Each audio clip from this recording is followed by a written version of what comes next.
Hola, hi everyone. This is Ana Garcia from The Ana Show, along with my partner in life, Shane Snyder. Hi, everybody. Hey, so today we're super excited. We have Kevin Hudson. He is our business coach. He's founder of Keyland Management Group. He helps businesses improve their selling and leadership effectiveness. Thank you so much for joining us, Kevin. Hi, everyone. How are you? Ana, Shane. We're Good to good. be here this morning. Good to We're see you all. Yes, we're so grateful to have you, Kevin. Oh, I'm so grateful to be here. So, Kevin, I know our time is short, but during the recession that we're going into, what are 3 areas that small businesses can focus on to make a profit when everything seems to be going downhill? So there's 3 things just in general when you think of running the business, right? Everything pretty much runs under finance, sales, and operations, right? Those are the 3 key areas of any business. So when you look at a recession, you ask yourself, well, how can we optimize and manage those 3 areas? So when you think about finances, you think about in terms of planning and preparing for a recession, you have to manage what you call something is called a profit and loss statement. It's a P&L. It's like a business checking account. It's a spreadsheet that shows your income. It shows your cost of goods sold, which typically is your payroll of what you're paying your people or paying yourself, and then expenses. And at the bottom of it is your net profit. So one of the things as we're entering, small businesses are entering a recession, is that P&L statement, that profit and loss statement allows them to then manage and look at those expenses so they can make sure that how efficient are we with our expenses? Do we need to reduce so we can conserve profitability as we potentially go through a downturn in the economy? Secondly, you think about sales as a small business. As you're going through a recession, you look at your business and you ask yourself, well, what are some areas that we can do to drive more sales as we're going through a recession? How can we change the way we do business? How can we make it easier? Like think about the pandemic. Many restaurants went out of business, but then there are a lot of restaurants that really increased their delivery and they kept things going even though people couldn't come in the restaurant. They vastly increased their delivery business, and it kept revenue at least coming in until people can come back into the restaurant. Right? Everyone looked for different ways. They offer specials, et cetera. So look at your sales. And lastly, operations. What the pandemic did, which is not necessarily a recession, but it was something going on in our economy that impacted businesses, is that operations. So how can we be more efficient in our business? What can we do to drive more productivity in our business?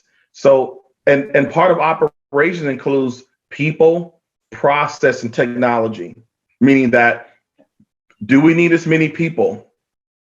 What does that look like? Because that helps reduce expenses.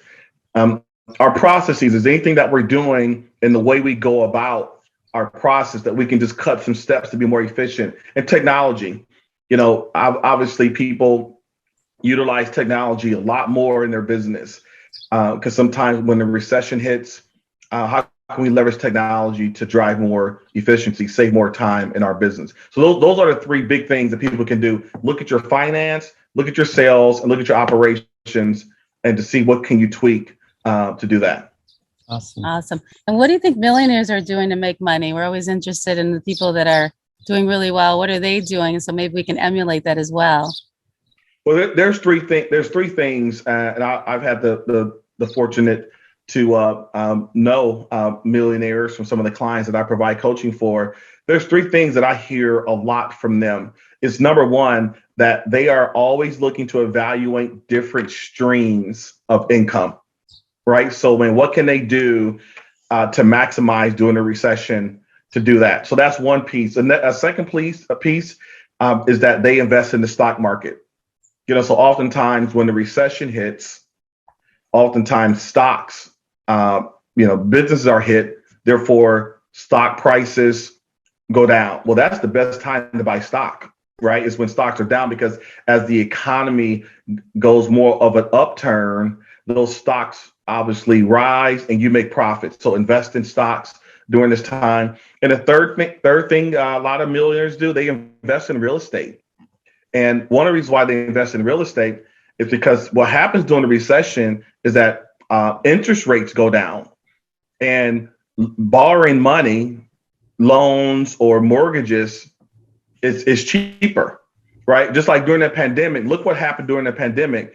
Interest rates for mortgages went down to 3%. There are people that were refinancing at 2.7%, because what that does, it jump starts the economy. People start buying more. It's easier to loan. So buying real estate, you can buy houses, apartment buildings.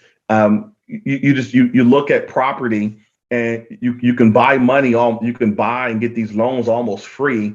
And then what happens is that as you over time goes, you can create more equity in those businesses and use those assets to rent out and to do more things to make more money.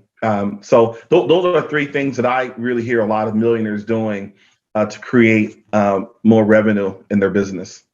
Wonderful. Excellent. Thank you. So, so if somebody wants to get a hold of you, they need some business coaching. Can you give us some information? Sure. They can reach me. My website is www.keylingroup.com. That's KEYLAN group, GROUP.com. Or they can send me an email at Kevin, KEVIN, at keylingroup.com. That's KEYLAN group, GROUP.com. Those are the two ways. They can even reach me on my cell phone. They can call me at 216-410-3024. So those are the ways they can reach me if they want to know more information. Awesome. Well, thank you. You're always a wealth of information. We're so happy that you're part of our lives. Thank you so much. Thanks for having me as part of your life. It's a privilege to know you and to work with you.